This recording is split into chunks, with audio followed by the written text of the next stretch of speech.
Welcome to this, the first Sunday after Christmas. It's December the 30th, 2017. And the Gospel for this Sunday is written in St. Luke, chapter 2, beginning at verse 15. When the angels had left them and gone into heaven, the shepherds said to one another, "Let us now go to Bethlehem and see this thing that has taken place, which the Lord has made known to us." So they went with haste, and they found Mary and Joseph and the child lying in a manger. When they saw this, they made known what had been told them about this child, and all who heard it were amazed at what the shepherds had told them. But Mary treasured these things. She treasured all these words, and they pondered them in her heart. The shepherds returned, glorifying and praising God for all they'd heard and seen, as it had been told them. And after 8 days had passed, it was time to circumcise the child, and he was called Jesus, the name given by the angel before he was conceived in the womb. One of the most extraordinary things about this passage of the shepherds is how odd the whole thing is. If you were going to announce God breaking into human history, God breaking into time and space, God calling all his creatures to become accountable to him by showing himself to them, you might imagine it would be magnificent, utterly overwhelming. And in a sense it was. If you'd been a shepherd out there on the hills, it would have been magnificent and overwhelming to be surrounded by angels. But only if you were there, if you were one of the shepherds. We've just been told about it, and our reaction is to go, well, that's hard to imagine. And so the shepherds were told that there was a child, a baby, in Bethlehem, the city of bread, which begins, of course, the most wonderful train of theological thought that leads all the way to Jesus being the bread of life. And they went down to check, to see in what way it was true what the angels had said to them. And there is a baby, not even in a proper hotel room, not even in a proper house, but in some kind of cave, lying in a manger. The epitome of helplessness and vulnerability. And we need to keep coming back time and time again to the awesomeness of angels talking to shepherds who have no status, no power, no reputation, no glamour. The common labourers of the ancient world, bringing us to Jesus, a baby. Is God serious? How is God going to take this baby and reach out to the hearts of human beings and start this rescue mission to change human nature? I'm reminded of this marvellous piece called One Solitary Life. You probably know it, but thinking about the baby in the manger, I came back to it again. It's by Dr. James Allen Francis in The Real Jesus and Other Sermons. It comes from 1926. Jesus is a man who was born in an obscure village, the child of a peasant woman. He grew up in another village. He worked in a carpenter shop until he was 30, and then for 3 years he was an itinerant preacher.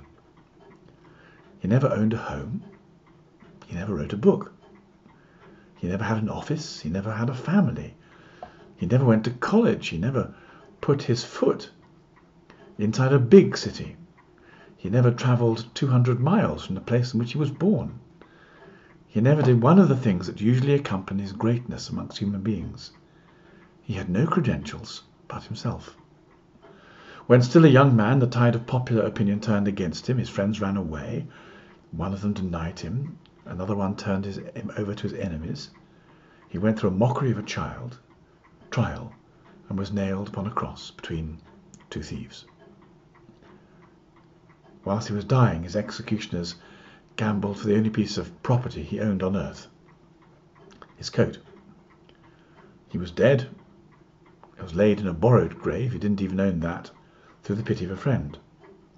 19 long centuries have gone and come and gone, and today he's the centerpiece of the human race. His coming marks the birth of human progress. I'm far within the mark when I say that all the armies that ever marched, all the navies that were ever built, all the parliaments that ever sat, all the kings that have ever reigned, all put together, have not affected the life of people on earth as powerfully as this one solitary life. If you were God, you wouldn't set out to do it like that. It's too vulnerable. It's too weak. It's too specific. Villages in Palestine, under the Roman Empire. And in a sense, that's what makes it almost more believable. Because this complete vulnerability, this complete helplessness, has had within it a power to capture the hearts of human beings. Down the generations, people who've encountered Jesus when he's been presented properly to them. By properly, I mean as more than a swear word, as more than a dogma of an organization. I mean the person with his own words. And as people have encountered him, they've gone, oh my goodness, this is the key I've been looking for. This is the food I've been hungry for. This is the drink I've been thirsty for. This is the solution to the puzzle that I've been struggling with. This is the antidote to my disease. This is the medicine for my condition. In a sense, arguing about God is such a futile thing. It's like an intellectual wrestling match, and it comes down to power again. God won't use power to capture his people. He will only use his real nature, which is love and truth. And so this baby in the manger was announced to a whole load of nobodies. The shepherds were never going to write books. They didn't know very much. They had no influence. Isn't it incredible that God chose the shepherds to send the angels to? I mean, how annoyed all the clergy and the priests in the temple in Jerusalem must have been when they heard this for the first time. Why didn't they come to us? The center of all religious activity. The professionals. The people who knew what they were doing. Why did the shepherds get the angels? I think because God comes to us at the point of our weakness all the time. He doesn't come to the point of our strength. He comes to the point of our need. And if we think we have no need, then he doesn't come. He comes when we realize the barriers, the boundaries, the finitude of our own humanity. Because he's love. And love needs vulnerability to speak the language of love. And if we are invulnerable through our self-competence, through our pride, through our strength, through whatever we think our capacities are, then we can't meet him. If we think we're really clever, we probably won't understand faith. If we think we're very strong and can manage life all by ourselves, we probably won't understand. If we're very self-sufficient and don't need God, then we won't get God. Which is, of course, why Jesus says, blessed are the poor in spirit. It's when you know your poverty, it's when you know you're weak, when you know you're fragile, that we make space for God. In a way, I think that's what C.S. Lewis meant when he says that God whispers to us in our pleasures, but comes to us as a megaphone in our pain. Because although we hate pain and we hate suffering, we suddenly find that we need help. We're not self-sufficient. We can't manage by ourselves. It is, of course, one of the reasons why sometimes getting older helps us take God more seriously. bits of us drop off. They don't work. They hurt, and we suddenly realise this wrapping that clothes our soul and our mind is giving way, and is going to let us down and leave us flat. Help! But of course, if you're young, it's hard to imagine your fragility. It's hard to imagine what it was like to be a baby or to be an old person. It's hard to give up your sense of omnicompetence. And this false hope that comes from all the potentiality of human beings that is never actually realized as we are simply find our way walking towards death. So if you were God, planning to get through to people, you wouldn't do it like he did it. You wouldn't do it with angels talking to shepherds.